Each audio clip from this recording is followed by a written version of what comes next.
All right. Hello and welcome to episode 10 of the Crackdown. We obviously have something special for you guys on this show. We have the official Svenskeren list of 10 players that he would have stayed on C9 for. The list that was referenced by Zazel last week. This list is the official one. It was sent to me by Jack, the owner of C9. So, we just have actual insider information here to go over. And you're going to be surprised of some of the players on this list. I mean, these are some top tier players. If this list was posted by a fan who claimed he'd got it from like a Discord or something, no one would believe it. Everyone would be like, "Oh, it's obviously fake." Like, come on, man! Like, he's so unrealistic. The list is straight fire, guys. Like, the names on this list is like almost like the best free agents in the world in theory. Yeah, no, I mean, I'm excited to jump into it. I mean, it's not just Korean players. Obviously, people are gonna know that there are some Korean players on it. The only one that was leaked so far was Chovy, right? So that's the number one on the top of the list.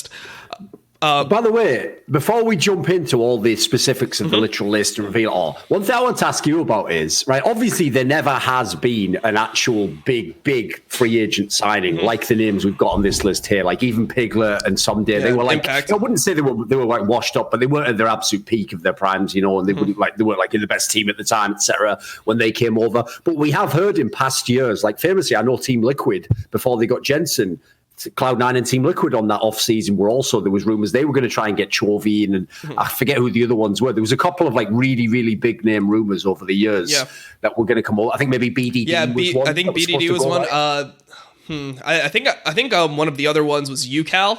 Potentially, yes, that's right. I think that was a C9 one as well. Yep. But the thing is, none of those ever actually happened. Yep. So is this actually something that has happened a lot? Do you think? Like, has there been many past seasons where the TLs of the world actually, or C9 in this case, tried to make like the big offer and get the players? I mean, there was like, has it happened more than just once or twice? I guess one thing that it's so far gone that I can leak is like in season 8. There was actually, Steve actually tried to get Faker. He did. Yeah, that Loco said that one. He actually, made a sizable offer. That's when all the financial backing came into TL. And he made a sizable offer to Faker. Obviously, never ended up happening. I don't think it was ever that close to closing or anything like that. No, the thing with that one is the reason why Loco actually told that story is because, like the odds they got Faker there are probably like less than 1%. So you were really kind of wasting your time. But the reason it's a cool story is it just does show that Steve, in theory, will try anything that could work. Like, he's not just going to go, "Oh, well, you're telling me I couldn't get this guy, so I won't bother." So you may as well at least make the pitch. I mean, they do it in the NFL and the NBA all the time. Yep. Even if you really know this guy's never coming to my franchise, you try and make the best possible pitch just on the off chance. Maybe he's the sort of person who fucks with you, has the same sort of vibe with you, something about your pitch wins him over. Yeah. And then you never know. There is that 1% chance that maybe some crazy deal does happen. Yeah. It happens every now and then in sports. Yeah, I respect the idea. And, maybe if you reach out to like all the top tier talents, you might not get the Fakers of the world, but you can definitely get the core JJ. Like that was a top tier signing when he ended up signing him. Obviously, in that World Championship season 8, they were the defending world champions. So definitely a high value player there. And in season 9, core JJ was an absolute monster. Not sure if he won. Did he win MVP in summer? No, it was Svenskeren that won MVP, but he was in the race for it. He won the spring MVP. And he was in the race. Oh no, yeah, that's right. He won the spring MVP. I'm pretty sure. Yeah, I'm not. I think he did. 100% sure on that, but he was definitely one of the most like insane players in the league, like that. Oh no, it actually ties into this exact discussion. To be fair, because like when Core JJ first came to NA, it looked like a player from this list. Because if a player from this list, as people will find out in a minute, came over. Like, that's not even like when Piglet came to Team Liquid, that was like, well, he was really good like a year or so before, so maybe we could rehabilitate him, or maybe he'll just be good because LCS is worse. These players, like Kodja J, actually looked like among the best in the world at their position, even in LCS. Yeah. Like, that's what's so crazy about getting a net player like that. Yeah, Core JJ was somebody that everyone considered like a top 5 support in the world for sure during his like first split within TL, up until like I guess the G2 versus TL in finals of MSI. People were having him like up there with Mickey X. It was like, okay, these are the 2 Western supports that are super fucking good, and then you compare them to like at the time I think it was like Mana from SKT and like the other supports that were doing well in Korea.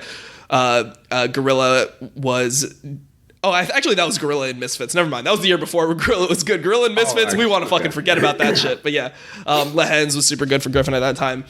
People like that. So yeah, I mean, I think we should get into it. You want to just reveal the list right here?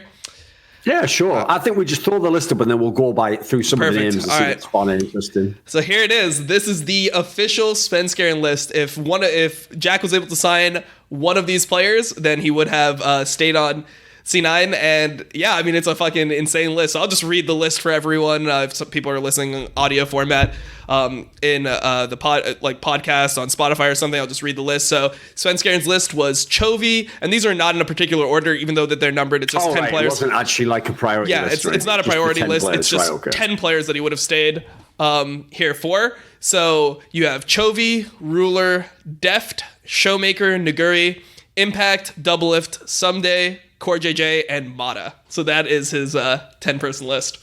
I don't know. It's the first thing that springs to mind from this, before we get into the specific names, is this list actually does make me have more respect for Svenskeren. Yep. Because when I saw the off season, it was very easy to think that the reason why Svenskeren isn't on Cloud9 is just that, like, Reapered doesn't like him. That's why he benched him at Worlds. And Svenskeren got butthurt because he was the MVP, justifiably, and wasn't even getting to play. And so he said, right, fuck it. And then he left. And then if you're just an outsider, you would think he must have fucked up the off season because EG ended up being sort of like a bit questionable, and that lineup's like good but not that great. So in the end, it makes Svenskeren look stupid that he left. But actually, if he gave this list, right, if you get any of the players on that list, Cloud9 would be better in my opinion, except maybe with the Impact one's maybe debatable. There's a couple that are debatable. But if you get most of these names, you would potentially become like I don't know about World's contender, but you definitely you'd go higher up the totem, as it were. So actually, it makes me realize that Svenskeren does have like a passion to win. Yeah, he definitely. That's pretty cool. Yeah, he definitely has the passion to win, and like I think that it's a good mentality to have. It's like, hey, obviously he doesn't know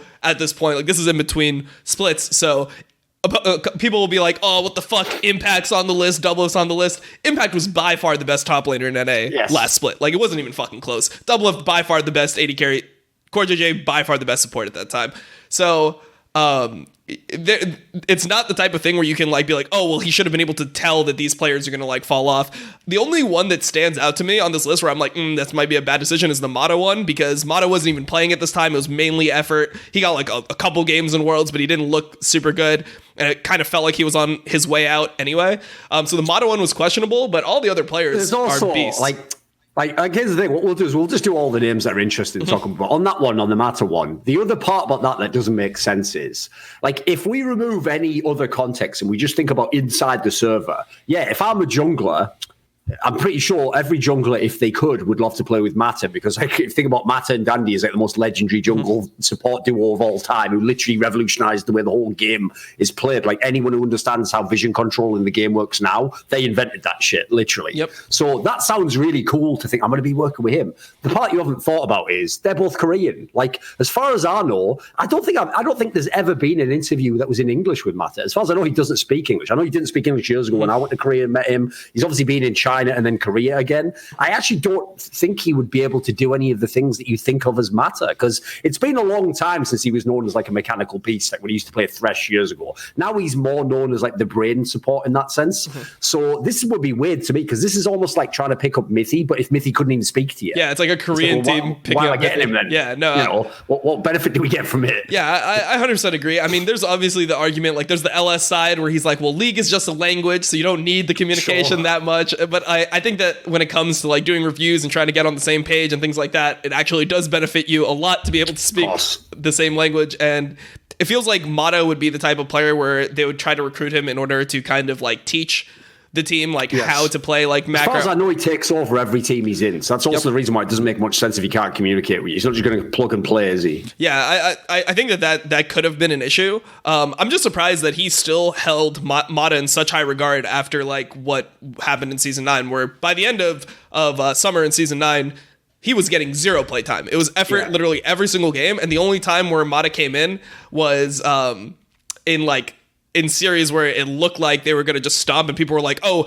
he's just doing it for the world skin. That's what people said like in the first SK2 series. It's like, oh, just give him a game for the world skin, and then they just lost the game, put back in effort immediately. If people forget, the whole reason why actually Worlds SKT was different from MSI SKT is because obviously it was matter in the MSI and it was effort at Worlds. And the whole reason they had to do that is if anyone didn't follow LCK, that summer SKT started, I think something like 1-5 in best of 3 series. It was a really bad start. Like one of those ones where it looks like you can't even make playoffs. And in the end, when they swapped to effort, they won the split. So at that point in time, actually, most people did think Matter was washed up. Like I personally would have predicted he would never come back to pro play. You know, it looked like he was on his outs, etc.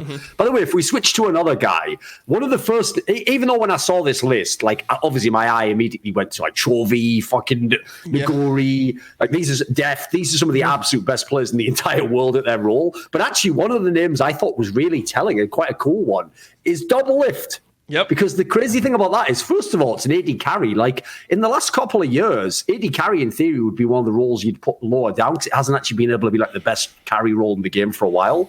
But that actually also implies that Svenskeren must have enjoyed playing on TSM with Doublelift. He wants him back. Yeah, no, he definitely respects him a lot as a player. And I just think at that point, like, how could you deny Doublelift being just such a valuable part of the team? Like, out of all the splits that he played, he won...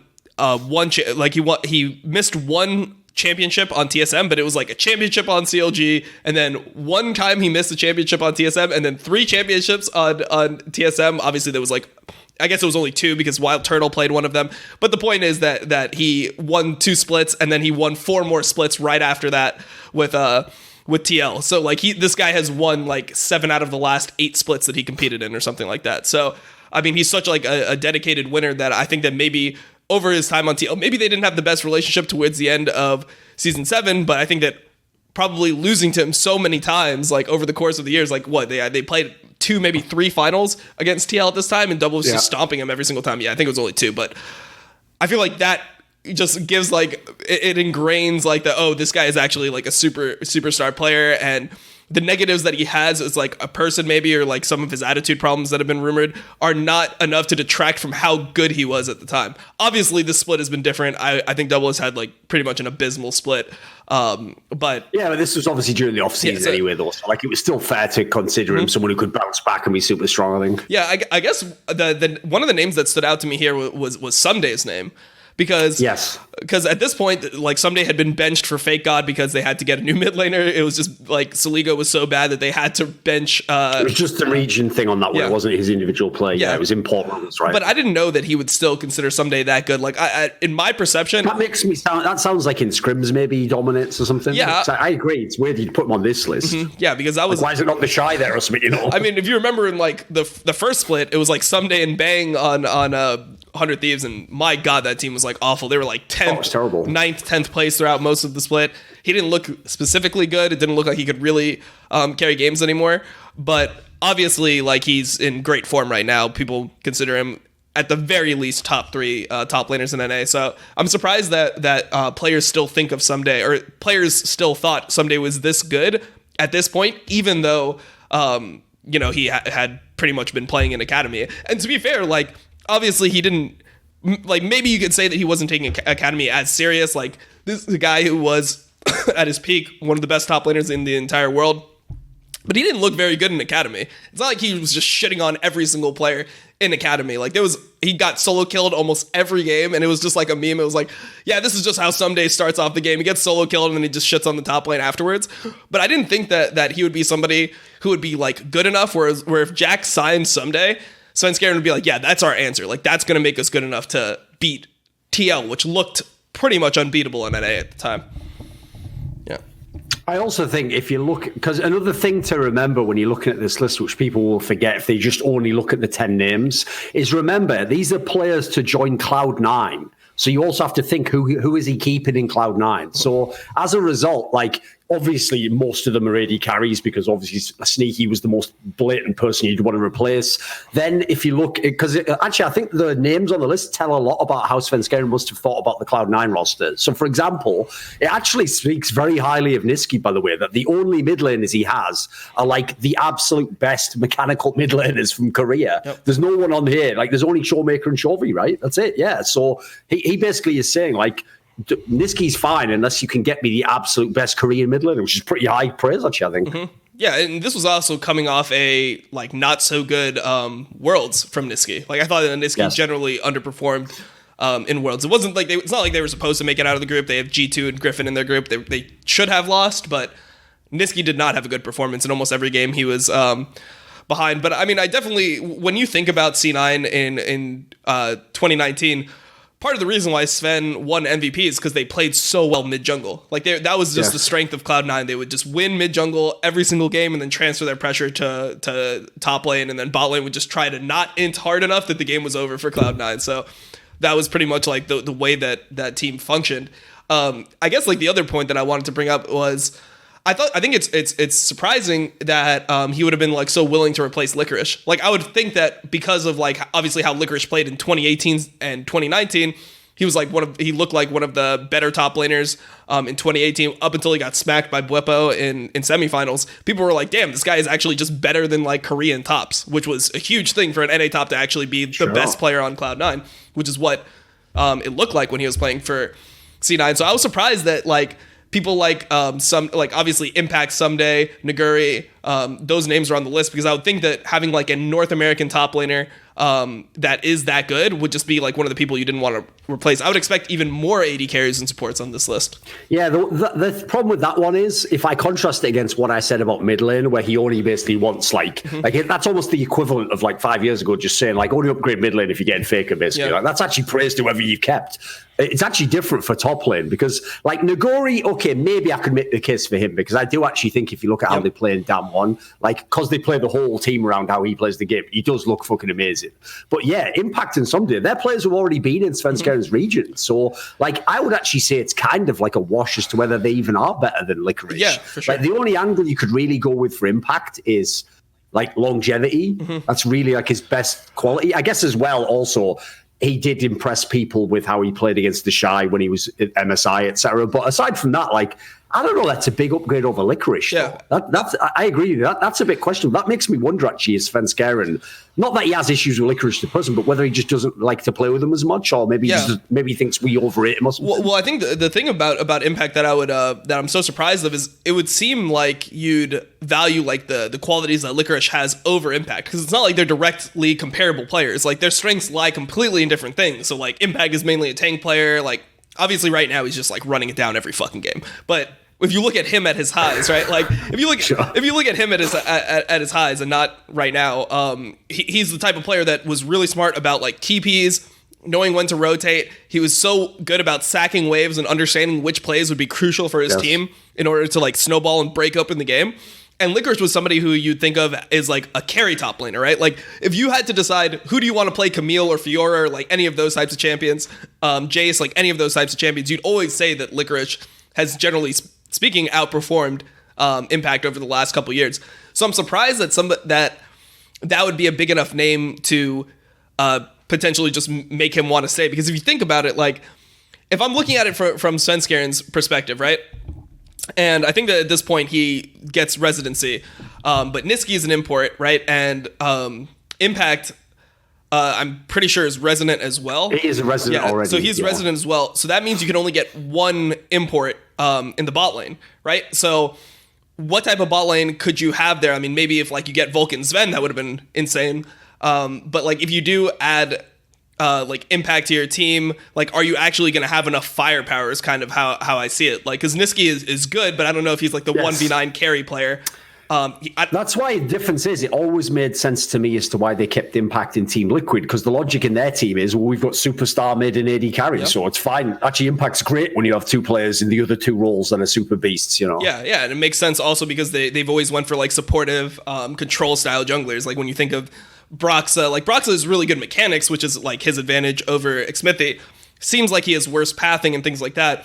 But generally speaking, both of the players are kind of like supportive junglers. Like they're not going to just overperform and fucking 1v9 a game.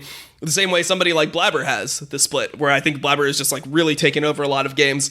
Dardoch in his prime was that type of jungler where he was just going to pop off randomly. Like I'm surprised to see them go for like, I'm surprised for C9 to not want more firepower on their team is pretty much my point here.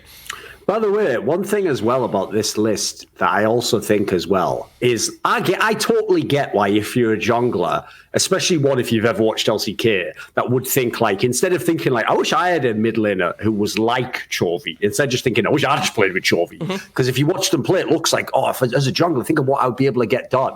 But I do think that actually that's an example of a roster move. If he'd have gotten Chovy or Showmaker, unfortunately, I don't think he actually would have gotten the result he imagines he would get, because first of all, they're obviously going to mainly just be speaking Korean and have very limited English. But even worse than that, it's been my perception from all the interviews and hearing stuff from the Korean scene that in the Korean scene, they don't use junglers the way we do in the West. Like, I don't think, as far as I can tell, the jungler doesn't get the kind of autonomy he does in the West, where he kind of decides his pathing and what he's going to do. And it's more like a negotiation between him and his laners as to where he goes. So I actually also get the sense that, like, since Svenskeren probably hasn't thought this through, but I don't think that Chovy and Showmaker would even think of his role, jungle, in the same way as he does. So I think you'd actually have a massive disconnect there. Like, I imagine they probably do think their jungler is like a dog, or in the case of Chovy, like Tarzan just does everything. Yeah. So I think Sven, that's one of those ones where it's like, be careful what you wish for, because it would sound amazing if you got them, but it might not have the same result, I feel like. I feel like it's the type of thing when you look at like Chovy and Tarzan and their like mid-jungle synergy.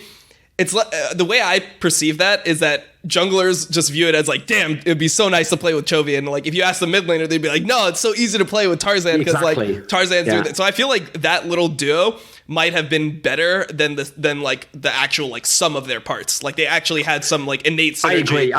I actually think that like neither of them will be as good apart. Like, they were just too good together, weren't they? Yeah, I mean, I think that they played together for so long, and then they also just like had complementary styles where, you know, Tarzan wasn't like the most mechanically talented jungler in Korea, and Chovy like had mechanics, and then like he was kind of facilitated by Tarzan to play aggressively in lane. So I'm not sure if Chovy would be. I don't know if C9 ended up getting like somebody like Chovy instead of Niski, if it would make them like that much better, because I do think that Niski has a lot of value within C9 right now. Like, when people are talking about C9, and even within their team, like if you watch C9's like content and stuff like that, Reapered is extremely direct with his players. Like, he does no bullshit. He just says what he thinks. And he thinks that Niski is just like the best mid, and that's like the main reason why they're winning. He's the one that is generally like facilitating what's happening around the map. Even if you listen to their voice comms, like you can hear that he's the one that has like the dominant voice in which fights they decide to take as a team. Along those lines, didn't that surprise you on the Zeyzal episode, where Zeyzal was actually like pretty just straight up with it, that like, it sounds like in his team, it's the only team I'm aware of in the entire West where the coach really is like the boss of everything. Like, he was implying that Reapered sometimes even does stuff in the draft where they don't even know what he's doing or why. He just does it. Yeah, I mean, I think that the difference that I've seen is normally from other coaches, they need to explain and like convince their players of what they're doing, where it seems like Reaper doesn't need to do that. Like, if he makes a decision, it's like, yeah, I'm making the decision, just listen to me, and he has enough authority and enough respect within the team and the organization to just like do what he thinks is right, and people are just like willing to just like, you know, fall in line. So I think that is definitely a factor. One thing that I did want to state, and some information that we got from Jack, that like there might have been some like incorrect I guess ideas that were put out by Zeyzal on the last episode. So Jack actually sent me, because I guess the idea was that Cassio bot had never been played. That's kind of how Zeyzal came off. But Jack actually sent me a list of scrims that they did have with Cassio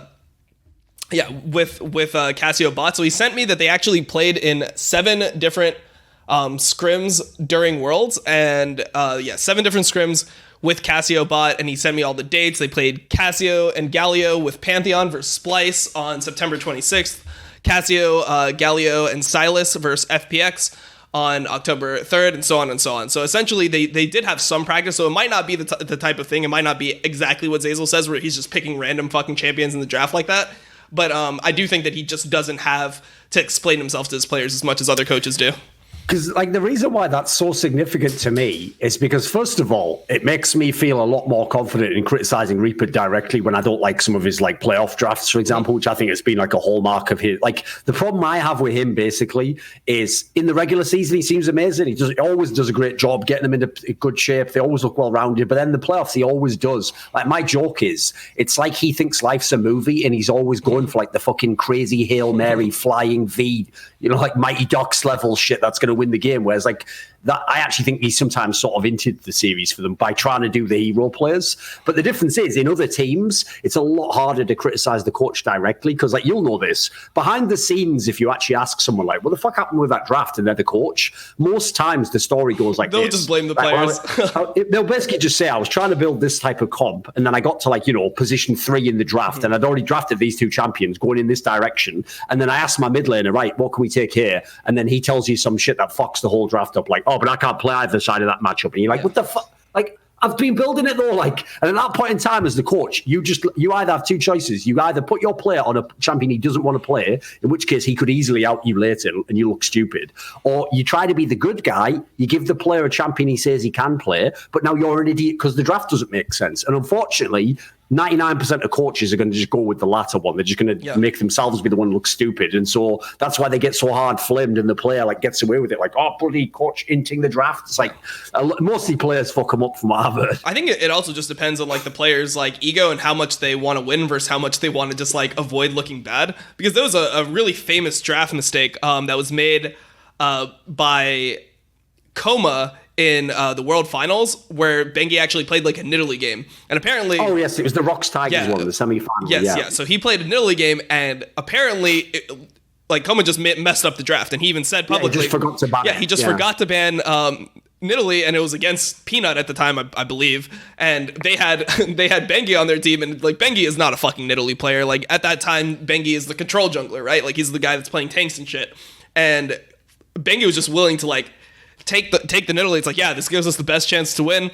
And he actually played his heart out that game. He actually smurfed that Nidalee game. Yeah. So for me, that's so rare a player ever does that, though, from my experience. Yeah, exactly. I was so impressed with that, and that's, like, why I always hold Bengi in, like, that high regard. If people ever ask me, like, best junglers to ever play the game, I'll always mention Bengi in my top 5, even though, like, mechanically he might have not been the best. Like, there's a reason this guy is a multi-time champion. Oh, of course. And moments like that are just, like, glimpses of greatness to me. No, I'm with you on that one. Like, I've memed on him a lot because here's the problem. In terms of people who'd be on your top 5 list, there's no one else on that list who's had as many stupid ass games where he inted and look like shit. But you can't, like this guy had a clutch gene, put it out there. Yeah, definitely. Like, that's why my analogy I gave, I once made a video on this exact topic. And the analogy I gave was that Bengi, because the problem is, since Bengi and Faker were the only players on that team and they'd won all the championships together, people tried to make it sound like it was fucking Michael Jordan and Scottie Pippen. Like, they were both the greatest. It's like, they weren't really, were they? So my analogy was he was more like Derek Fisher. He's like someone who's like a role player on the team. Yeah. Clearly not at all the best,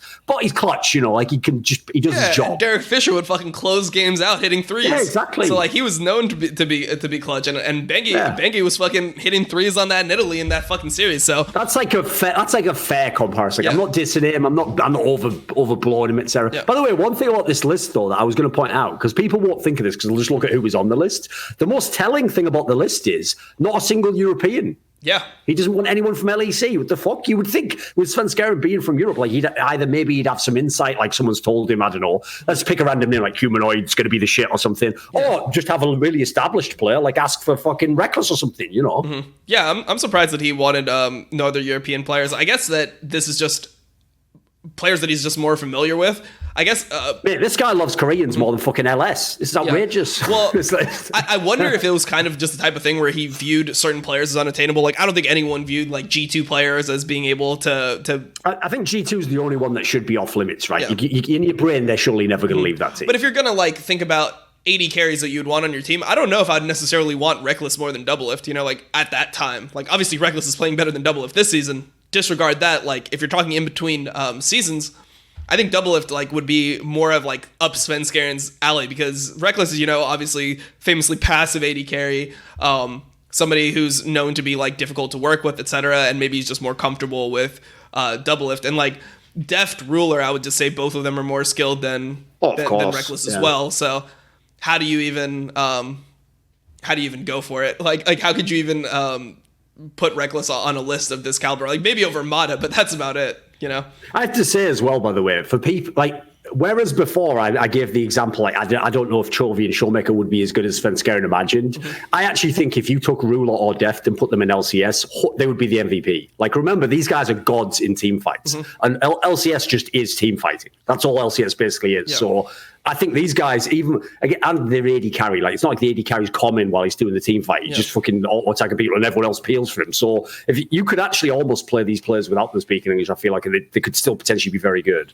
Yeah, I'm not sure about AD carries generally coming over, because almost every single time we've had like players that were considered star AD carries come to LCS, it's always looked worse than people imagined. Like Arrow looked good for one split. I mean, he wasn't like a superstar, but he was somebody that was considered like pretty good. He was a LCK champion, etc. Sure. Piglet, when he came, like he was good, but just not able to like everyone always expected part of the problem more. Isn't part of the problem though like the actual bot lane duo? Because the problem is if you bring someone over, like who do you put as their support? And obviously support is like the worst like native role, I would say, in LCS probably. Yeah, I mean I'm not really sure at this point, because I mean I guess I would say mid lane is probably the worst native role. I guess because of the imported mode. Yeah, I mean, like of actual players who are actively playing. Like, there aren't many supports that are just like out of all the players that are because that like half the problem with Piglet, right, was he had Xpecial, where Xpecial was basically the end of his career and wasn't Xpecial anymore, and then he had Matt, who was like a rookie and just had no fucking balls to stand up to him. So, like, I actually feel like if you're gonna get a superstar AD carry, you got to have the right support for them. You can't just throw anyone in there with them. Yeah, I mean, there's personality, like problems, etc. But then even like Bang, right? When he came with, I mean, obviously you can flame Afromoo for that season. Everyone thought that Afromoo was going to be a god, though. Like if you remember, he was MVP in 2018. He got an MVP award in 2018, and then 2019 people thought he was still going to be good, and then that Ballin just looked like nothing. You know, if you replaced those nameplates and told me it was Vulcan and Cody's son from Clutch, I'd be like, yeah, no, that looks. That looks even better, you know, like Cody's son and Vogel were even better that split. So, by the way, here's one part as well people won't realize when they look at this list. As I'm just looking at the positions, right? Obviously, at the very end of the list, he has Core, JJ, and Mata. So that's like, he can't even now be like, yeah, you know what's Faisal? It's me and you against the world, buddy. Fuck Cloud9. Yeah. And then he's like, but Sven, I wasn't on your list.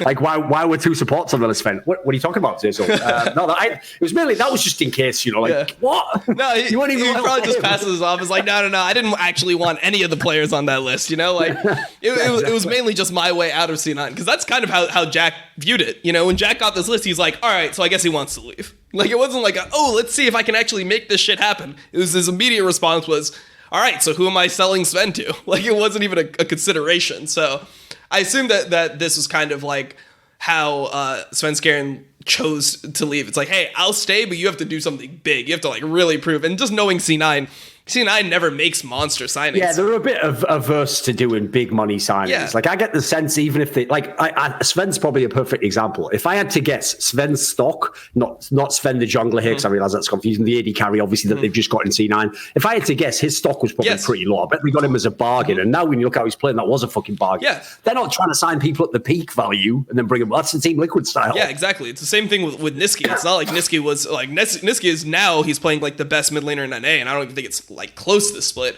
But when they got him from Splice, he was like maybe like fourth best mid laner, fifth best mid laner in EU at the time. It wasn't like he was just hardcore shitting on the entire league. Of course not. And people were super upset when they ended up getting Niski, because it was like, wait, you sold Jensen, you got Niski, like you don't even care about winning. That was how they got so much backlash.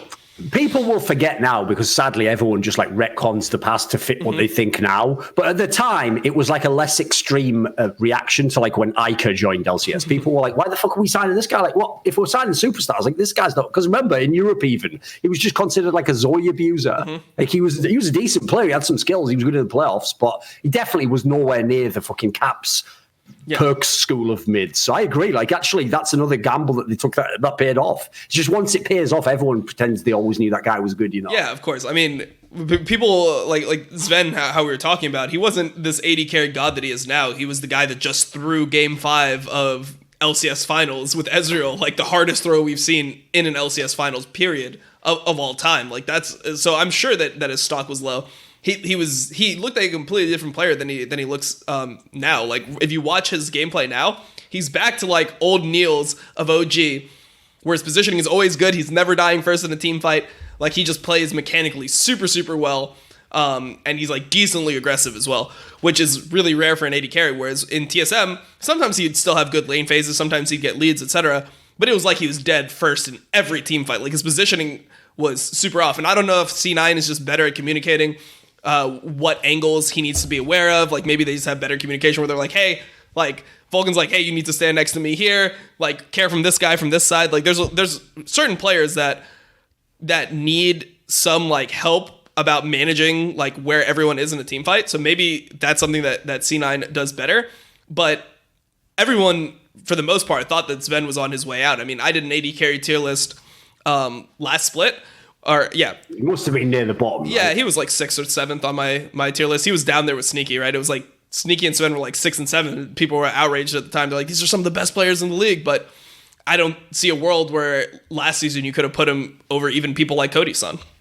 Also, remember, I mean, obviously the public doesn't know the entire story on this one. I mean, I know you guys leaked a bit of it, but Sven was involved with all the drama in TSM where, in theory, he was like, I wouldn't say a bad teamer, but it sounded like he was quite demanding, like he wanted things a certain way and didn't like the way things were done. So if you hear someone's at all difficult and they didn't look good in the game, that's going to put a lot of teams off immediately. Like if I'd heard that story, I would be even more questionable to pick him up. Yeah, for some reason, those problems just always seem to go away whenever a player joins C9 is what I've realized. Like you take these. No, that's what's crazy, dude. Look at it. Like TSM as a team has some weird aura around them where I don't even know that it's all conscious. Like I don't think they're literally sitting all the junglers down. Like you're going to be fucked and we're going to cock you completely and never let you know. Obviously, it just somehow organically happens every time. But the amount of players who are really good players who are bad on TSM but then get way better when they come off, and in contrast, the amount that join C9 when they shouldn't even be that good and then look at their best. Yep. There's something going on in these teams and the culture of the orgs. Yeah, from what I've heard, because I talked to Svenskeren about it a little bit, is that C9, it just feels like there's way less pressure on you at all times. It just feels like, you know, you're you look at Jack and then you compare him to Reggie, right? Like Reggie's like the type of owner where it's like, holy shit, I better not fuck up so I don't disappoint this guy. Okay. And Jack's like the type of guy who's almost like a father figure to these players, where people are like, where you know, you just feel like you're going to be accepted win or loss. Like win or lose. So I think that kind of contributes to the overall mentality that people have when they go to C9. Feels like everyone almost always plays their best when they're on that team. Like even players like Impact, right? Like Impact was a monster. Like it was literally top die. Like where did that come from? He was just solo killing his top laner every single game in playoffs. Carry champions didn't fucking matter. So yeah, I don't know, man. I think there's just something special about the environment of C9 that allows them to thrive like that. Yeah, I don't know. I guess one last look at the list. One player that we didn't talk enough about was I think Showmaker and Naguri. So those are the two players that I think really have like super inflated values based on the scrim performances that they had in EU at Worlds. Everyone said that like they thought that Damwon was going to be like a contender to win the whole thing, yes, based off like how dominant these players were. So I think that it's interesting that regardless of like their stage performances or the fact that they don't look like, you know, super veteran players, they're obviously not super veteran players. I'm surprised that just everyone that I talk to just says that Showmaker and Naguri are just like the best two players. Like it's I thought Naguri was borderline a troll. Like I saw Klepto Vlad and things like that. They just didn't look good on stage games. But everyone is like, hey, if they have a top 10 list of players in the world, everyone has Naguri and Showmaker now. Yeah, I will say on the Naguri one, it's actually interesting because I had a piece of content about him when we were at Worlds that I just never put out. It's one of those ones where I did like the first 30% of it, it just never got finished. So whatever, it's by the by at this point in time. Where basically, after they got eliminated, Damwon, if you remember, loads of people were saying that Naguri should win the like fucking Dade award, that thing me and Monty made. So what I did was I went and I asked a load of other like top laners that I know, like, I mean, they won't mind me saying, like, because it would have been in an article, like Soaz, like Licorice. I asked a whole bunch of like really respected top laners what they thought of Naguri played. And actually nearly all of them sort of tried to imply that like he actually wasn't as bad as it looked in the game. And there were certain moments where like someone like, you know, his jungler fucked this up or they gave him a bad draft or something. So I think actually like the pro community wasn't as harsh on him as a lot of the people just watching the game were. Yeah, definitely. I mean, I was somebody that was pretty harsh on him, but I just never liked that playstyle. It felt like super, super greedy. Taking Klepto, like we saw it so many times at Worlds where people would play into Aatrox as Vlad And every time that somebody took phase rush, it looked impossible for the Aatrox to do anything. I thought it was garbage, yeah. Like any time that the Aatrox would try to engage with Aatrox W and try to pull you back, you just proc the phase rush, Q auto E, pull, or just Q E pull on Vlad, and you'd instantly phase rush out, and you could never get hit by the chains. And every single time we saw Naguri play it, he was just losing his flash. Like he would take Klepto, and he would just lose his flash in lane to the Aatrox. And it's like, this is supposed to be the counter. Like Vlad is supposed to hard counter Aatrox. And every single time he took Klepto, he just ended up getting some disadvantage in lane. Maybe he'd still pull a gold lead or CS lead through the Klepto.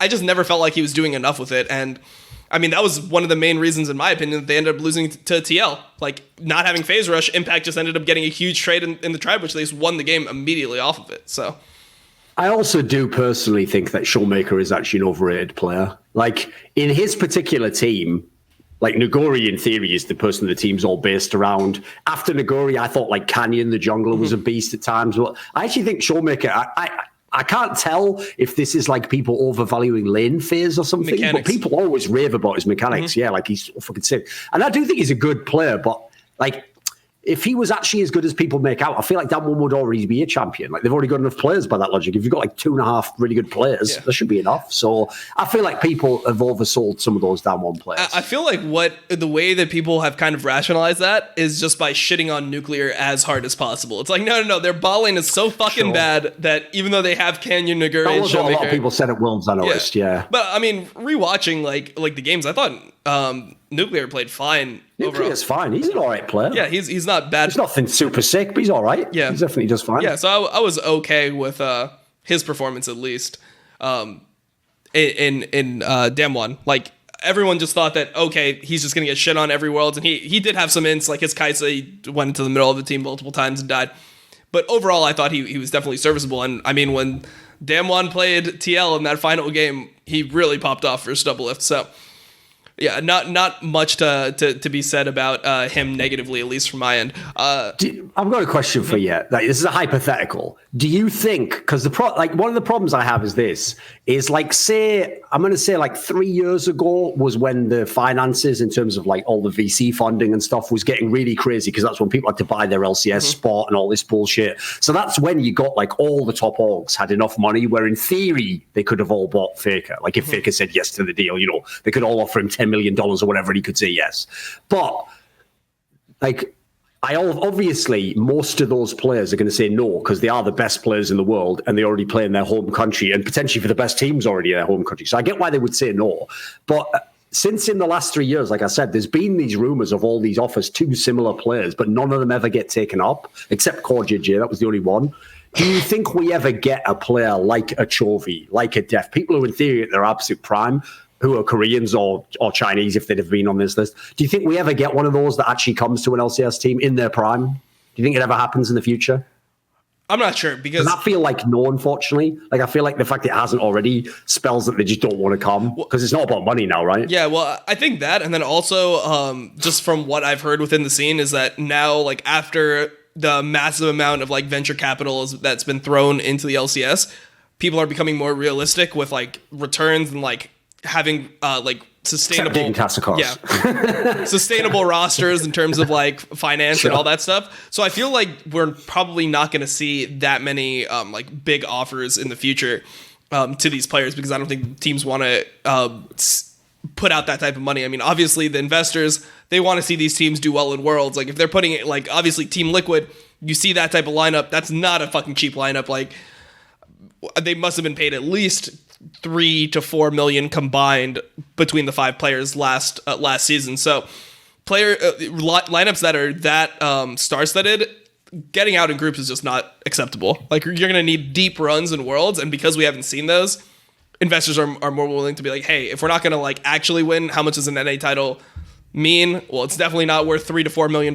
So no, of course not. So let's try to because my problem reel is it in. Like similar to what I said before, with the rare exceptions. Like I said, if you could make Ruler or Deft work or something, because the logic there is to just farm for 20 minutes and then just do the team fight. Like that's not impossible to make it work. I actually think most of the names on this list, who are the big Korean ones who aren't like Doublelift, Core JJ, people who've already played in LCS, most of them probably wouldn't be as cool as the name sounds. Like, a lot of why you'd want it to happen is just the thrill of seeing, like, holy shit, Shovi's on Cloud9. Like, yeah, that'd be really novel. Like, it'd be really cool for the first 2 weeks. I actually do think, though, that like, these sorts of deals probably aren't worth the money because you're paying the absolute top dollar, but you're not going to get as much value out of them as they are if they're in a Korean team. I just don't think you'll ever get the player you think you get. Yeah, I agree with that. I think that in general, mechanics are kind of overrated at this point. Like, most of the top players, like the amount of difference between like Showmaker's mechanics in lane and like Caps's mechanics in lane or Perks' mechanics in lane is not so substantial that it's like Caps or Perks can never win, which it was like at a point, you know, like it used to be like, oh, you're playing against Faker, well, your mid is going to lose regardless of what happens in the game.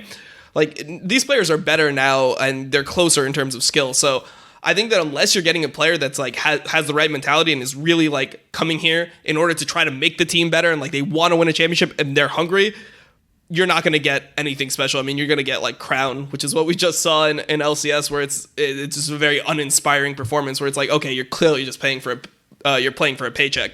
So yeah, I just don't think that these names will have the same value as names like this would have happened or would have had in the past. I've also never heard, again, this is just based on my own experience and things I've heard behind the scenes, I've never heard of a big name Korean who came to the West who actually did it because he thought that that was like the best thing for his actual career. They only did it for money or lack of opportunity, basically. So like in Piglet's case, based on all the things behind the scenes, no one fucking wanted him in Korea. He probably had a bad attitude. It looks like in SKT. Yep. And TL decided to use that as a gamble moment. Like Core JJ, his team had gotten bad when he left. Like, I don't think any of them, that's one of the problems is they're obviously going to mail it in a little bit because they're not going there thinking it's going to be the best time of their career. They're going there just because you offer them the money. So once they get there, they get the money. Doesn't surprise me a lot of them go downhill. Yeah. And also, by the way, just lose motivation when you see that your teammate's some like fucking idiot out of academy who's not even playing solo queue. Like, the Koreans are going to lose hope so quickly. Yeah. Like, that's one of the things when we were watching back when last week, me and Monty, was it actually this week? No, it was last week. Me and Monty did that watch party of Breaking Point. And one of the things when I was watching that, I was even thinking about is when you look at players like Piglet, even though they are acting in a way that you would describe as toxic, they're being mad arseholes to people. The one area I feel like people don't actually sort of give them enough credit is they are coming there not understanding that their teammates are just LCS players and aren't going to be grinding solo queue like 10 hours a day. So when they get there, I think they just lose hope, mate. They just see and go, fuck, is this who I'm playing with? Yeah, I mean, I think that it's that, and then it's also just quality of like the solo queue. Like, it's really like appalling to certain players. It must tilt the fuck out of them, right? If people troll them or people are just streamers and they're like pro player. Yeah, I mean, even Bang said recently, like on Twitter, he's just like, yeah, NA solo queue just has no value. Like, it just doesn't even make you better. So it becomes like the type of thing where they lose such hope in the environment that they can't even be like, hey, like, you need to practice more, because they don't even think that practicing in solo queue is necessarily going to make them better. It's kind of just feels like a doom situation. Also, like the ping and all the problems that we have over here. So yeah, I think that there's multiple reasons why they lose hope, and yeah, definitely the ones you stated are super valid. And I'm just saying, like, the individual practice isn't even like possible to be had here unless like certain changes are made to our server. So it's definitely all those things. So yeah, I think we're pretty much like concluded with the list. I think we went over most of the players that are interesting. One thing I would just say is, in line with what we just discussed there, I would personally just say, if you're a player who ever does a list like this in future, first of all, most of those names are just implausible that they're going to move. And then secondly, like I say, I don't actually think you'd get what you were wishing for. If you got some of these names, you'd end up with like sort of 80% of Chovy, which might not even be worth it in the end for the money. So I would actually just say, if you're going to make a list like this, just make it all LEC players. Like, some of those actually might work if they came to LCS. They might be the best player in the league. Yeah, I would prefer LEC. I feel like just in general, Europeans have done way better in LCS than Koreans, especially based on the perception of their skill coming in. So, like, this list should have been like fucking Hillasang, Upset, it should have been people like that. I think that would have been plausible, even that they might have come. Yeah, definitely. I completely agree with that sentiment. So I guess one thing that is interesting, a topic that we can move to away from that, is the LCS Players Association voting the majority of the players voting to cancel the split. So I know you had some thoughts on it. I saw you tweet a couple times about like you should probably just give the fucking money back if like that's your mentality. So I guess where do you start there, like with the majority of NA players wanting to cancel the split? My basic thoughts on it can be summarized like this. Like, one, as you referenced in that tweet, is like, when they say they want to cancel the split, what they actually mean is, I want to cancel the split but still be paid as if I was playing the split, which is crazy to me. It's like, what the fuck are you talking about? Like, that's how you know pro players have never worked a real job. Try calling up your boss at fucking Dairy Queen and telling him, like, I'm not going to come in for the next 6 months, but can I have my pay anyway? It's like, well, no, I'm only paying the guy who does the fucking job. So in itself, I think they haven't thought that one through. They all thought that their contracts would be on it, but they just wouldn't play the split. And then the second part is, I just feel like it's kind of whack, because even though I totally get the arguments as to why it's not really, like, for your entire career, spring split isn't that big a deal. Like, now it doesn't even matter for Worlds. But at the same time, you are a pro. Like, inherently, your job is play the game and be the best you can be in the game. So whether, like, if this logic made sense that it's fine to say, like, cancel the split, then by the same logic, it would be fine if someone's on the 9th best team to say, well, we're not going to win anyway, so just fucking mail in the performance. Like, it's the same logic. It's like, to me, your job is just play the game. So I would want to play if I was a pro. Yeah. Just to do, that's what I do. I'm a pro. That's what I do. Yeah, you know? no, I mean, I liked when I saw players tweeting that, is like, yeah, they just want to play because they want to have purpose. It's like, what the fuck do you, like, that was, I think, one of the weirdest things to deal with as a pro, is like the off season feels so long. And if you're not one of the teams that makes Worlds, right? Like, because in season 4, season 5, we were like one hair away from making Worlds. But if you don't make Worlds, your season is done in August, and you don't play another competitive match until like the middle or end of January. So you just feel like you just wake up and you're like, what do I even do? And you're watching them play at Worlds thinking, fuck, I wish I was there. Yeah. Like, next season, let me get there. And there's always such drastic changes, especially like as a jungler, there's always such insanely drastic changes in between splits that you don't even feel like grinding solo queue at that point is that valuable. You're like, hey, I might as well just wait until they do all the changes. And then like, as soon as preseason hits, I'm going to be on top of like all the new like meta shit and like whatever the fucking changes are. I'm going to try to just maximize those for myself in competitive. But I just don't know what you would do if you cancel the split. Like, you can't go outside. Like, you're on fucking lockdown.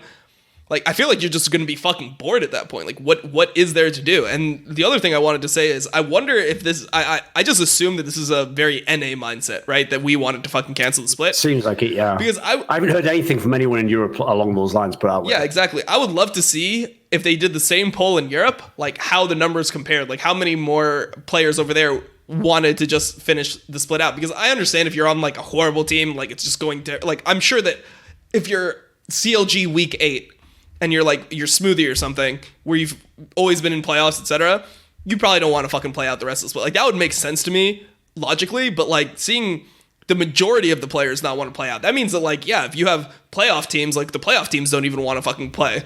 Where in my mind, it would just be a like super valuable experience, and like it's a chance for you to play like in a different environment. Like, just you get to like kind of scrim on stage, etc. Because you're playing from home. So it's like, I feel like it should be like a unique and fun opportunity, but instead people are just like so willing to just shut it down. Because it's just kind of whack. Like, it makes you wonder what the motivations of those players are. Like, money. If they don't want to play now. Just yeah, that's the stupid thing though, thinking that they still get paid for it.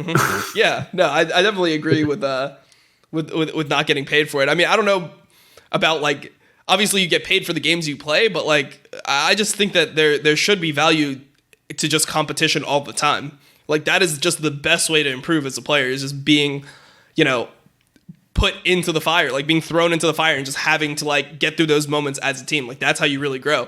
So I just don't know how we're going to ever end up catching up if this is like our mindset, where it's like, oh yeah, and you know what? That could be like an extra month of vacation. It's like, it's not even a good fucking vacation. Like, I haven't left my apartment in a week and a half. We're on fucking lockdown here. Like, what the hell? Like, I just think that a lot of the players that voted to cancel might have not even enjoyed their time more. They just like have this perception of like what it means. It's like, oh shit, like break sounds good.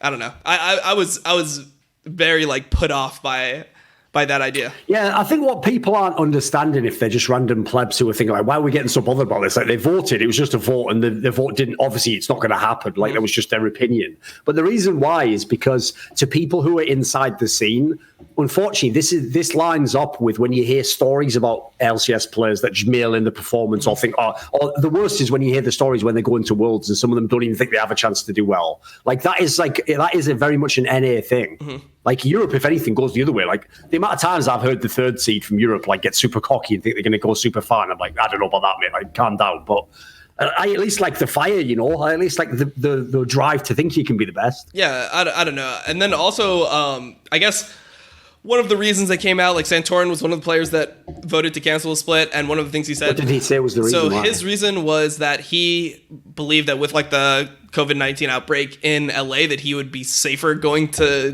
Denmark. My thing about that is like, I would be scared to go through fucking LAX because I went through LAX 2 weeks ago and I've been feeling like shit ever since. Like, I think that I might have contracted it from there. Like, I was deemed as higher risk by doctors. I think that just that experience of going through the airport, like, you should want to stay around as little people as possible. Like, you shouldn't want to try to like go back home or anything like that. Yeah, the problem with that is there's actually something very irrational about that logic. Because I've seen a lot of people use that logic. It's actually happening right now to me in CSGO. Because I'm in LA right now doing the CSGO tournament. And some of the players, basically, when everything went to shit, just went back home and are playing the game online. Only a few of them. And they had the same logic, right? They were just like, well, I want to go back to my family and that. It's like, right, so the premise you're putting forwards is this. There's a really dangerous virus. And so I don't want to be in this one place. I want to be at home where it's safe. But two things. One, if you go through an airport, you are increasing your chances of being infected. And then two, you're going to take that home to who? Your family, including the old people, who at the moment haven't seen you since the virus outbreak. So you are actually literally, in two regards, increasing the odds that those people who are old in your family get this illness. So it's actually kind of like an illogical thing to suggest, because in theory, if you're already here and you're already in the team house in LA, actually just staying still, you aren't going to get infected by your teammates because they're not going out. You're all just in the same place. So that was what was kind of weird about that angle to me, because I don't think you would even accomplish what they're implying you would accomplish. Yeah, I think it would just. I think it's just it's just a natural feeling, right? Like I assume that when you're 10,000 miles or like 5,000 miles away from your family, you just feel like, oh, it's just safer at home, Yeah, sure. But it's more like an emotional response. Yeah, I would say. I would say it's a more emotional response. But I think that if he thought about it more, like, it would just make more sense to stay away from LAX. Like, LAX, how many people go through that airport? That's got to be one of the worst airports to go through right now. Sure. One of the worst airports in the world to go through with the coronavirus outbreak. So I would just avoid that completely. In general. Also, by the way, that's one reason why the majority of them voting was so weird. For obvious reasons, jokes and serious. I get why Team Liquid would want to cancel the fucking split. May as well already, right? Yeah. It's already gone to shit for them. But actually, teams like FlyQuest, this is your chance. You guys should be loving it. This is the best scenario for you right now. Like, you're actually some of the best teams, amazingly. So I'd ride it out if I were you.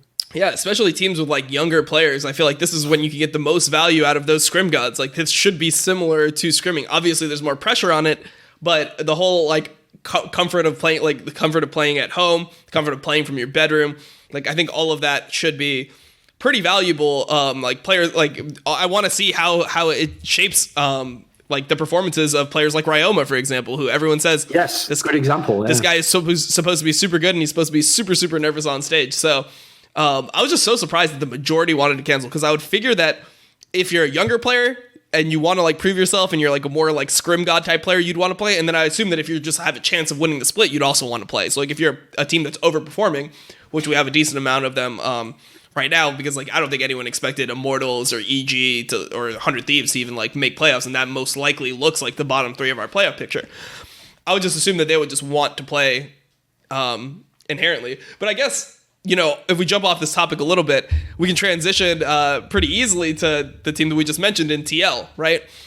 What's your perception of like how this team is doing? Like, what do you think of their performance and their just like inability to even beat teams like EG in crunch time? Yeah, the problem is the whole angle of like, oh, it's just because Broxer isn't here. Like, we've seen enough games of Broxer now where like that clearly isn't just the problem. So my issue with them as a team is like, I think there were just too many weeks before Broxer arrived. Like, if it had been like 1 or 2 weeks, maybe they would have had time. But since they're not going to make playoffs anyway, it's too late. Like, what I actually hoped for them as a team was like that you get just enough wins, you creep into the last playoff spot, and then the logic is you just have to improve week by week. And by the end of the split, maybe you could be one of the best teams in contend for the title. It looks now like they just ran out of time. Like, the fuse on that Dynamite was way too small. Yeah. Do you still have like... Because they've got way bigger problems than just the jungle. How much do you view it as like, these players are still good, it was just kind of like an unlucky splitter? Like, how much do you still like put respect on all these players that have been great for so long? Because this reminds me of Misfits last year, because one of the areas I feel like I was actually somewhat vindicated on the Misfits one is it wasn't like one player on Misfits was shit and then they were a bad team. It's like everyone looked bad. Like literally all of them looked like, if not like way worse, like really, really bad sometimes. So when an entire team of players who were in theory all competent players look bad, that's usually more than individual performance to me. So I actually feel like it's something similar with Team Liquid, because I've seen like Jensen's had some like up and down games early in the split, but probably got it together more towards the end. Doublelift obviously was shit for most of the split. Impact even had a few games where it was like, this isn't Impact. What the fuck? Yeah, This guy's almost especially inconsistent. recently. I mean, I think he's been one of the worst performing members. We discussed it, like I think 2 weeks ago or something. Core JJ, I know part of it's that he doesn't have Xmithy anymore, but he doesn't look like the same player who was like an MVP candidate every split for the last 2 years, it feels like. So when an entire team falls apart, it seems implausible that's just individual performance. Like, what are the odds? Like, that's like the old joke we used to have on Summon in Insight. It's like, what happened? Did the skill vampires come in and just drain everyone overnight, and then the next day they were all just half as good? It seems more like maybe the coaching staff's doing a bad job. Maybe Xmithy was more valuable than we realized. Obviously, the substitute scenario speaks for itself. You didn't have any control over that, but this looks really bad right now. Like, I don't want to write them off, because when you've got as good players as they do, you could absolutely still be the best team in summer, but something will have to change before then. Like, I don't think you just stop playing and then start playing in summer and the best instantly. So if you were to bet on it, would you bet that this team ends up making Worlds or no? Based on, like, if you have the best right now? That would be my question to you. There's still a whole split, so I feel like they've still got a good chance to do it. Like, they are, like that's the thing. If I was a coach, even with these problems, if someone offers me this gig, I'm going to take it instantly, because look at the players I'm working with. Like, you could turn this project around. I won't say easily, but it could obviously happen. It's very plausible. So I still feel like they should make Worlds, not least because the area I can kind of cheat on that is like, look who the second and third best teams are now. Exactly. It's like fucking FlyQuest and Evil Geniuses. Like, there's not like they're so far ahead of you that, like, if anything, I expect those teams to drop off. So I think they should still be able to get in. I don't know if they'll be number one, though. That's the question to me. Like, this has me a little bit shook that they're going to get it together in this squad. Because I imagine they're not going to make big roster moves. They're going to keep the same squad, right? Yeah, I'm not sure. I'm not sure if they're making roster moves. That was going to actually be the second question I was going to ask you about this. Is, do you think that they... Would you speculate they would? Like, put it this way, would you? If you were the GM, would you make a roster move? I would either make a roster or a coaching move. I would throw one new person in the mix. I feel like coach move might be the right one. I would think that a coach move would make a lot of sense, because it seems like there has to be a disconnect or like a lack of respect between the players and the coach, because most of these drafts look fucking abysmal. And you can always say like, hey, well, the players like really want to pick, the rumors are that in the game where they like last pick Zach for Impact, that was like something that he really was adamant about. Like, he really wanted the Zach there. And he ended up just like inting the whole game alone. But I feel like at this point, like the coaches don't really have any control over the team, right? Like, if they let all these problems go on for so long, it seems like the coaches are kind of just there to like facilitate things, but they don't have like a Reapered or like a boss or like somebody who they need to like look up to. It's almost like, the team is just like there doing their own stuff, and the coaches is like treated like, hey, maybe you guys could potentially try this. And they're like, all right, shut the fuck up, and like, we're gonna do it what the fuck we want. It's not like the type of vibe where I feel like the coach has any power. So I think you need to have somebody join. There needs to be somebody outside of the team that actually has some power or some like authority within the team, because right now it just seems like they're just doing whatever they want every game. So I don't know. That is a concern I have, because my read on Kane was that he was just doing a great job as like what I call like a big team coach, manager, whatever, like a Phil Jackson type person, where the idea is you're not doing like you're not like developing a player, you're not doing like the minutiae of microing everyone. What you're basically doing is you just have all the good players anyway, and your job is just make sure they don't get in each other's way, just make a loose framework between them all and do the draft properly and organize practice. And the notion is, because you've bought all the best players, in theory, like obviously not as extreme as that, it's a bit of hyperbole, but among the best players in their roles, the idea is they should know how to play the game, they know what they're doing, the team's pretty well constructed, it should run on its own at that point in time. Whereas in this scenario, right now, you need a coach who's more like a mechanic, who's going to go in there and like figure out what's wrong and maybe move this guy around or kick this guy entirely and get someone in who could do the job better, even if it's not a big name. That doesn't feel like that's who Kane is. Like, he hasn't had to do it in Team Liquid. He's always had the best team. Yeah, and obviously this has to be heavily speculation, because I don't really know what the coach is doing. But one thing that I actually kind of feel bad for about like these coaches that have these insane teams is that as soon as things start going wrong, they're always the first one like on the chopping block. Oh, of course. It's like if you looked at G2. It'll be the same in G2. Yeah, if G2 ever exactly gets bad, everyone will blame Grabs, I guarantee. They'll say he should be fired. Yeah, exactly. And I feel like that's so unfair because right now everyone loves Grabs. Everyone's like, this guy is the perfect coach for this team. He's like the perfect balance between being a friend but still having like authority and like similar logic as to how I was doing it with that team. Yeah, it's like you just say he does everything except play the game. Yep. And you know, I would hate to see G2 slump and then Grabs just receive all the blame and it's like, oh no, this guy actually wasn't a good coach the entire time. He just had good players. Like anyone could have coached that team. I don't know. I feel like that's just like the place where, you know, I don't want to necessarily perpetuate the like, hey, problems are going on, like we need to fucking bench the coach immediately, we got to fire the coach immediately. But in a team like this, it just seems like you have to do something. I don't think you can just go into it with the same group of players. I'll give you a reason as to why I agree with the premise. It's funny, I don't know if you ever follow CSGO at all, but in CSGO, the same thing actually is happening with Team Liquid's CSGO team, which is last year they had the absolute best team in the summer. And even though they've got the exact same 5 players now, like off the top of my head, I'm going to say they're like the 6th best team now instead of the best. Mm-hmm. So the problem is when you've had a team that was really, really good and all the pieces in theory individually are good, the reason why you want to try a coach change is because maybe another coach would use those same pieces differently and then they'd be amazing. Because obviously you don't want to waste like a great lineup. Like this actual roster team that could have some amazing players on. There's going to be very rare times in the history you're ever going to make a lineup with as good base players as this. So rather than throw one of those players away, and at this point, halfway through the split, the season rather, gamble that you can find someone who's available to replace them, it might just be better to give someone else the keys to the car in that analogy. Yeah, I guess for me, it's like, let's say you are the coach of one of these teams. At what point do you start just like pushing back? At what point are you like, shit, like now I'm going to be like on the line? Like if your players are underperforming, but you've had such like faith in them for so long and they've had, you know, really good performances and they built up team synergy and you've won championships. At what point is it comfortable for a coach to even start like overstepping and being like, all right, like now you need me. Now you start listening to me. Like, can a coach even do that? I guess would be my question. Like, I don't know if that's even possible based on the relationship. Doesn't feel like an LCS, except for Reapered, who apparently has just managed to carve out some niche where he has this control. It feels like no one else has that power. Yeah. So, I mean, I guess that's a scary job. That's the pros and cons of coaching a super team is like, if things go well, you know, you're along for the ride, you get a bunch of championships, etc. Second things start going bad, you're going to be the first person on the chopping block. So, yeah, we'll have to really see how that team ends up shaping out. I guess the other team that I obviously want to ask you about is, you know, Dignitas, because I don't know. I mean, they were supposed to be at least a playoff team. I think I had them at 7th going into the split, but like I actually thought I made a mistake when I put them at 7th. I was like, oh, maybe they're a little too low. I can't believe I put 100 Thieves over them and like people like that. But it just seems like that team has just still not got their shit together.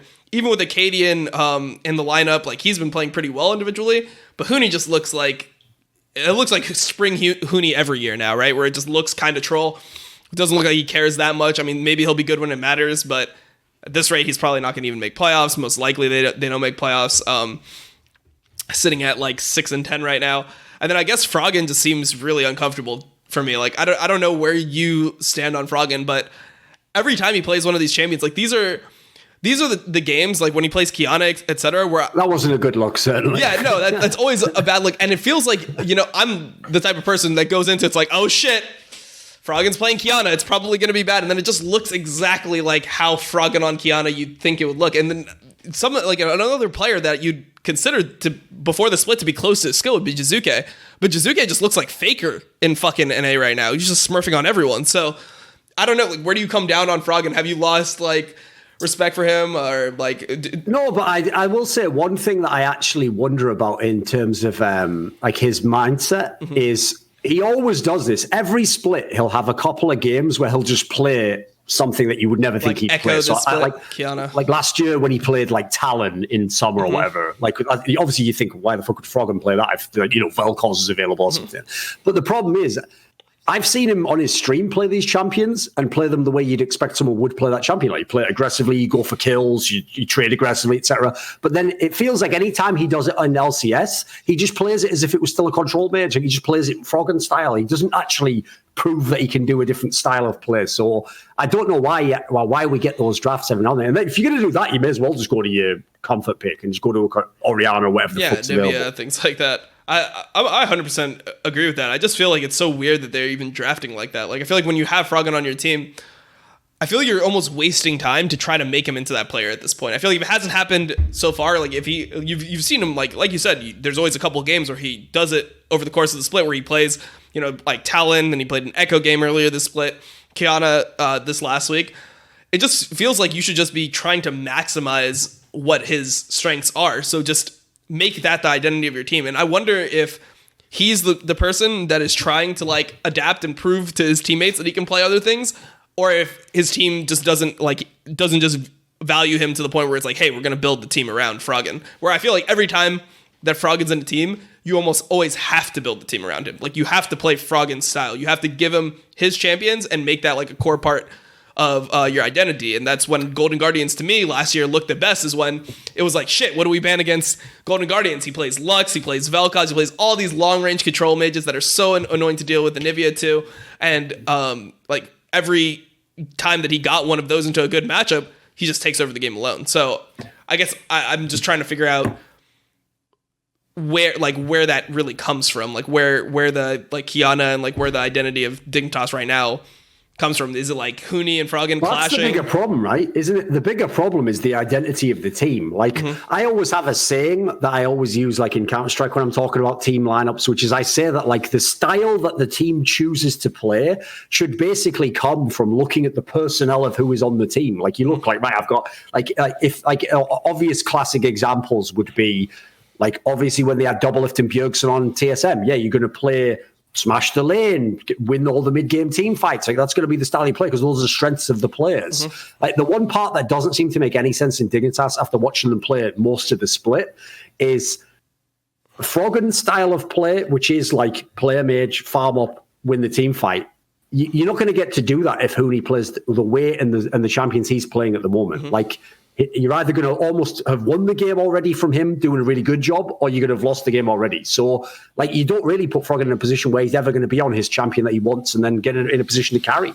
Yeah, I think that was something that I thought would be okay because Froggen is so content with being able to, like if you give Froggen mage versus mage, he'll always be, like, slightly ahead on farm or even farm. Like, it's never going to be, like, the type of thing where it's like, oh, the other guy's playing Syndra and he's playing Orianna and he's just down like 15 CS in lane or like 20 CS in lane. Like he'll always be okay. He'll always be stable. So like originally I thought that their style was going to be like, yeah, Froggen plays a control mage and they play heavily through top side. They have their jungle path towards top and Huni just like gets the early advantage and then you leave Froggen alone. And then when you get into like a team fight, you have strong top laner based off all the resource you've put into him. And then Froggen like would function really well in that because he doesn't need many resources to perform. Exactly. But that sounds great. Like basically, I was thinking in this team, Froggen should be like Alfari is in OG, where it's like you can give him any of his champions that he plays and he'll never be down in lane. Like he'll always just do fine, he'll survive. You don't even have to give him the attention. Yeah. But unfortunately, that isn't how Dignitas plays at all. Yeah, no, the way the Dignitas plays is like they just do random things throughout the game and it doesn't seem like they have a set identity of like how they want to play. And then they just get into like a Baron situation or a Dragon situation, completely botch it and just lose the game from there on out. They have god-awful shot calling if you look at the way they play as well. Like they look really lost in the game, which is why it's also sad that Acadian's been dragged into this again, because that's also He's been playing well, though. He's been playing well. Yeah, that's the issue, though. Like, to me, what Acadian's strength is early game jungler. Like, he's actually really good if you put him in the right team for that. But he's not on the right team to play that style, at least in terms of the personnel. Well, I wouldn't even put much blame on him at this point. Oh, I don't blame him at all. It's just a mismatch of his teammates, in my opinion. Yeah, because also he came in so fucking late that even if he has improved on those aspects, it seems like the unsure nature of the way they do Barons or like their shot calling might be so fucking bad that it might be just unfixable. Like I don't know who they could have got at that point. Like even if you put a fucking like Yankos in this Dignitas team, I don't know if you suddenly start winning every fucking game. Like I think that Acadian's been doing pretty well of what's been asked of him. It just seems like you have to like you have to lower your like value on some of these players no matter what based on the results. So like if the shot calling's been so bad, it's like, so what is Afromu's function in this team? Because he's the one that's supposed to be this godlike shot caller. He's the one that's supposed to be facilitating the, Baron setups and Dragon setups and like do the macro, tell people when to swap for Herald, all that stuff. And it seems like Johnson is a solid AD carry. Like, I have Johnson very highly rated. I think he's been like the shining light of this team. It's like, hey, we got a rookie that's actually fucking good. Like, he doesn't lose the game alone. He doesn't have horrible lane phases, and he has carry like superstar moments. Like, he had that Kaisa like delayed pentakill in the last week where he's really popping off, like outplaying the enemy AD carry, and it looks nice to watch. But it seems like almost everyone has just been underperforming. So like for me, like I was like okay on Froggen. I wasn't super low on him. I've like valued him a little bit less. I valued Huni a little bit less, Afro a little bit less, and then Grig I thought would be better than at least what he showed. Like I thought Grig had pretty much an abysmal. Grig split. is a bust at this point in time. We have to just accept that. Like he's had too many chances, and this is an injury that's made him bad now. He just hasn't worked out. So unfortunately for him, like he could be an LCS jungler, but he's always going to be near the bottom of the pack, unfortunately. So it's like if he's willing to play and do that, cool. But he shouldn't be in a team that has any aspirations to actually accomplish anything, in my opinion. Similarly, like this split actually has kind of shook me on Afromu a bit. Because another reason why I gave Afromu kind of like a second chance in my mind is, first of all, whenever you're a great player in the past, I always think it's not like the saying is you shouldn't bury them. Like it's possible they can come back because they obviously had some strengths in the past. But also, as a shot caller, sometimes maybe the pieces that you were trying to work with didn't work. Like maybe 100 Thieves had the wrong mix of players. Well, these are all completely different players. Yeah. So this does kind of shake me a little bit that he isn't some god shot caller in season 10 at least. Yeah, and when you look at the team, like this team should not be bad shot calling wise, right? Like you have a bunch of veteran fucking players. Like Froggen's been playing forever. Huni's been playing for the last like 5 years, and he's been playing in good fucking teams too. It's not like he wasn't exposed to good shot calling before. Like he played on fucking SKT. He played on Fnatic when they were super, super good. Reignover and Yellowstar at the time were supposed to be like some of the best. Like Reignover was really good early game. Yellowstar was a super good shot caller in general. And then like Afromu, obviously he was one of the primary shot callers of CLG when they were winning titles. So I'm really like so concerned by seeing them all fuck up these Barons every single time, because it's like, how can no one know what the right call is? Because that's what it really is. Like if anyone makes a definitive, if anyone's like, hey, this is what we need to fucking do, I'm sure everyone will listen. I don't think it's the type of thing where like Afro's making the perfect call and then Froggen and Huni are just like, no, we're not going to fucking do it. You know, like I assume that when teams go through that whole experience of trying to find a shot caller and trying to like improve their like macro in general, they try different things. Like you try having Afro call a thing and everyone tries listening to him. And if that doesn't work out, then they're like, okay, maybe we should listen to Huni more in this type of situation. But it's sad to me that they've not been able to find that consistency in terms of macro with anyone on their team. Like Froggen, Afro, or Huni, I feel like should have been able to contribute positively to this, but they're still like Dignitas throwing every Baron, man. Like they've been throwing Baron since I was on that team like 8 years ago. Like that's just been the identity of Dignitas. Like Dignitas Baron is so famous at this point. It's like every time they go there, somehow it gets stolen, or they lose a team fight, they lose the game, or they sacrifice like an inhib to go to Baron. It's always just been bad. So it's so crazy to me that like they still are just this bad macro-wise.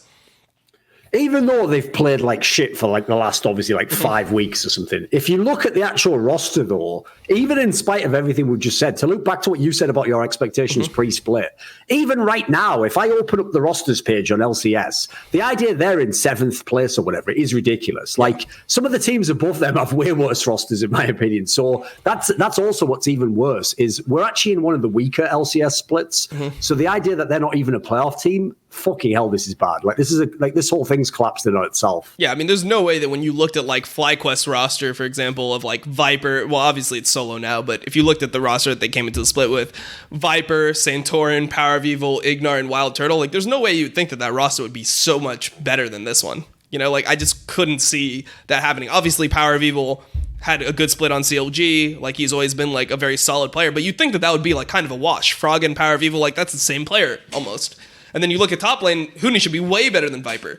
Oh, of course, yeah. Like, Santorin should be a little bit better than Grig, but not by enough to lose the game. And then Johnson was a hyped, like, young rookie AD carry that had a lot of promise. And then Afromu, like a solid support. I don't think that lane should have been hard outclassed by Wild Turtle, who's, at this point, I think, pretty washed, and Ignar, who...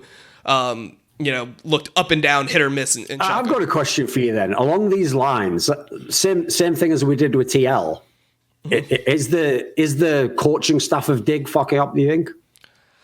I'm not sure. I think that I put this one more on players because I just see such there's games where Huni's just like getting shit on in lane where it's like there's no coaching that's gonna save that. Like you see such like bad decisions that you can tell players like everything, you can coach them perfectly, but if they just don't have the awareness or the ability to like read team fights and read map situations, it's just, I can't put that on. He has to be one of the biggest enigmas ever, though, because the problem is he only has like the two settings. He either shits the bed or looks like one of the best LCS players ever. Or just like carries the whole game. Yeah, Huni. Yeah, I agree with that. He's still even so like in some of the earlier split games, he would still have flashes where he'd look like fucking hell, this guy's still sick. Yeah, I'm not sure about Huni. I mean, this Blade of the Rune King Fiora, it's like you put him into a lane, right? And for example, last week, right? The game versus EG, you give Kumo Aatrox, and then you give Huni like a Huni champion and a fucking counter pick to the Aatrox. Like Fiora is supposed to be good against Aatrox, and we've seen it from other top laners, right? Like when the Shy plays Fiora into Aatrox in LPL in like the first week before the league got canceled up until recently, which I haven't been following, like it was like Fiora looked like a hard fucking counter to Aatrox. And then Kumo's just like generally outlaning him and just getting an advantage by himself. Like I just don't see how that is acceptable here. Like how can a player of Huni's caliber be losing to like rookie players when he's got the draft resource as well? Like it just doesn't look like he's ever going to fucking carry the game anymore.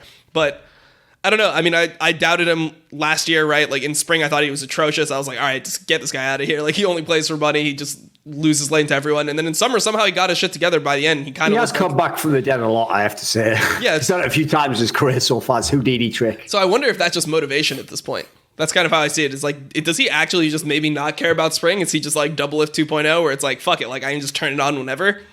I'm not sure.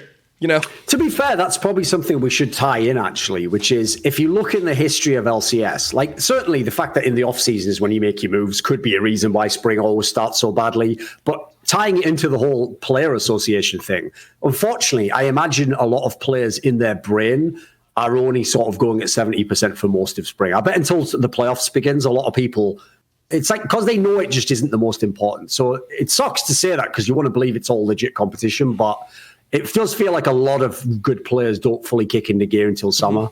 Yeah, I feel like it's mainly just the players that are afraid of potentially like losing their jobs. Like those are the ones that actually, you know, really have to try hard all of spring. Yeah, anyone who's an established legend knows like, well, I'm going to be here in summer anyway, so I'll just fucking turn it on then. Yeah. And also I've played a million years, so who gives a fuck about a spring split basically. And if you look at Huni, right, like the person that's behind him is obviously Lorlo.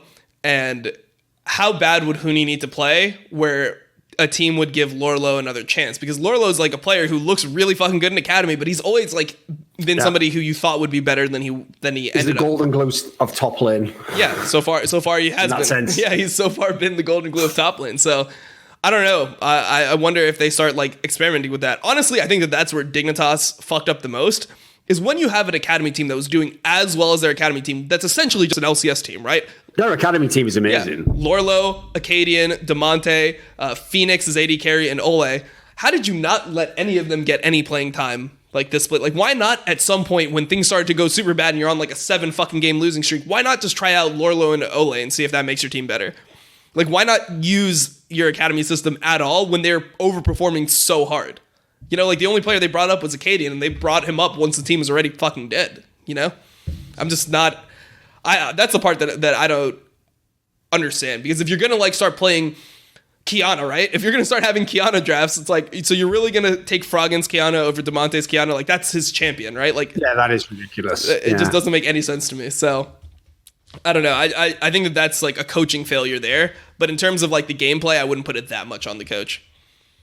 The problem is, though, unlike the Team Liquid case we were talking about earlier, I don't really see what the way out is for Dig here. Like, even if players play better individually, yeah, they're going to be like the 4th best team at better. Like, that's about the most plausible scenario if you want them to be good. Yeah. Otherwise, they're just going to be, again, a borderline playoff team. So I don't really know that you can probably fix this mess. Just looks like it's just stuck for the year. Just stuck for the year? Damn.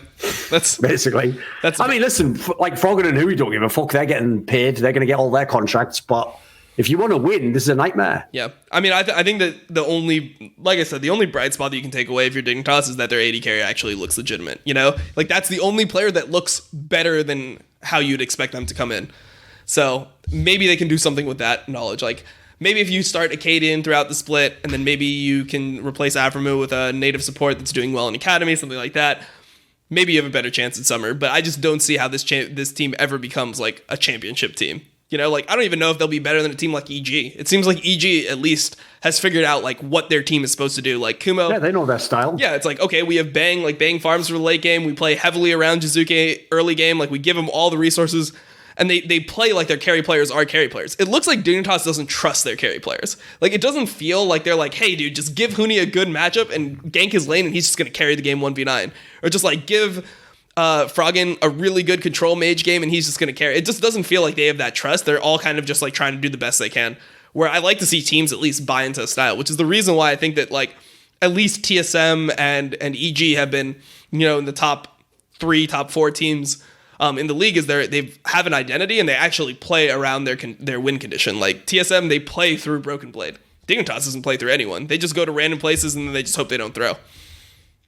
Yeah, this is also where if you're a more casual fan trying to analyze the league and follow it, this is why you don't just look at wins and losses. Because when Dignitas won all those games at the beginning of the split, it was understandably a surprise. Like, it actually didn't really make that much sense. I think part of why they won, quite frankly, is just because they have some good players and the rest of the league was in shambles. So those games were pretty low quality across the league at the time.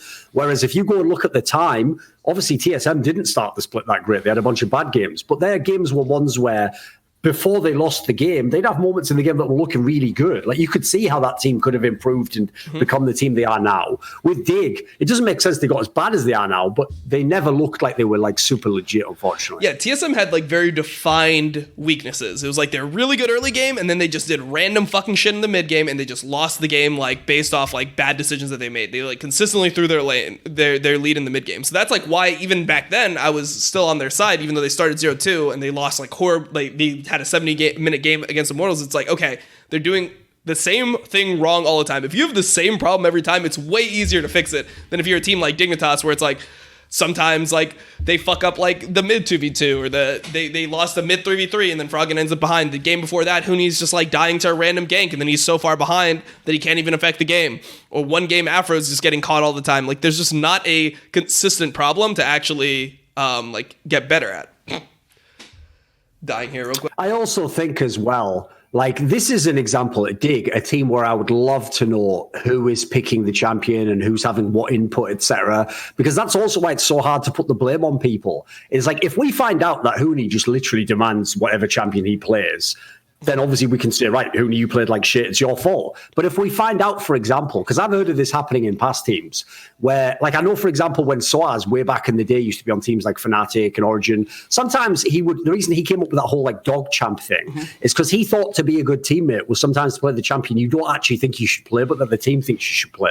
Well, if you do that, that's actually not your fault necessarily. I mean, it is in a way if you're a really good player, because you probably, like, stand your ground, but I can see how they could see that as being a good teammate. So that's more like a coaching error, that you're just giving the guy the wrong tools. So that's one thing I would always love to know with some of these teams, but sadly there's no way to get that information unless it gets leaked or someone comes on one of our shows and tells us, basically. Yeah, no, I 100% agree with that. And I guess the one thing that I would say with Dignitas is, like, it just doesn't look like any of those players, like some teams are just okay losing. Like, everyone just tries to put in their, like, 2 cents and be a little bit better, but they don't have anyone that, like, really wants to take control of the team and, to me, take accountability for the team being shit. You know, there's no one that's like, all right, like, obviously what we've been doing hasn't been fucking working, so this is how we're going to play from now on. Play through me. Like, we win or lose based on my terms, you know? Like, if I fuck up, then I fuck up, but we're at least going to have some identity and we're going to have a common goal. Like, it doesn't seem like you have any of those, like, fiery players that just, like, want to fucking win so bad. It's like, I feels like they're almost just okay losing.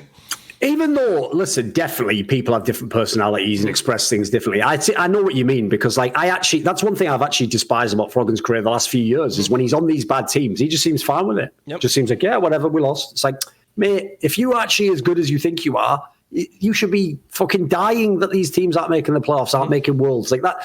Surely that's one of the reasons to keep playing, is to do those. It can't just be about money, hopefully. Yeah, I hope not. But I mean, it feels like it is, though, unfortunately. It feels like he just likes to play League of Legends, likes to play as a pro, and likes to get a big salary. And then he's like, right, check. Well, literally check. He's like, check. And then he's fucking out. And he's like, right, now I've got the off season off. Cool. I mean, at this point, I just have like no faith in him ever returning to like greatness or like being one of like the best players in the league. I think that it's just kind of like, all right, this is like what we're getting. Like it's just been too long. It's just going to be variations of Golden Guardians and Dig for the rest of his career, unfortunately, I'm pretty sure. Yeah, I agree with that completely. All right. Especially because here's the thing. I'm actually pretty sure he could get into a bigger team, but he would have to like take a pay cut because they'd be gambling on him basically. So I think, unfortunately, players like Froggen, in their mind, are never going to take a pay cut, in my opinion. They're just going to always try and get the best deal they can, which means, like any sport, if you are like someone who used to be a star and you want to get paid star money, you have to go for a worse team. Mm-hmm. That's the way it is. Yeah, and who else is going to overpay you? That's how teams have always been. Like in basketball, like teams wanted, like people like Ray Allen were willing to take massive pay cuts. Pay me a fucking $1 million a year so I can just be on the Heat at the end of my career, just like shoot some threes, be clutch, and win a couple championships. Like. I think that mentality won't even happen because, it's not like he's going to potentially get into a better team and win worlds. It's almost like, even if I do get in a better team, even if I do, end up going to worlds or something, we're probably just going to get shit on anyway. So it might just be such a doom scenario that it's not even worth it. Like an NA championship, what does that really mean in the grand scheme of things? Yeah, he's painted himself into a corner in that regard. So it's just whatever. You just have to deal with the situation we're in. Yeah. Well, I think that concludes our show for the day. I mean, we talked about all the big things. We hit on the Svenskeren list, obviously, which was the big attraction of the show. The coronavirus, how it affected LCS, and the Players Association not deciding to cancel the split, but most of the players actually voting yes, and then some of the teams that we found interesting. So yeah, we'll see you guys next week. We'll definitely have a guest for that one. This one was a little bit different because we had a main talking point, and I think it would have been just fucking awkward if we just invited a guest and we're like, hey, by the way, we're just going to talk about Svenskeren the whole time anyway. So that's true. I think that this was just a better look for this show. But yeah, we'll have a guest on next week, and we'll finish up with week 9, and then we'll go into playoffs of LEC and LCS. So thank you guys for watching, and we will see you guys next time.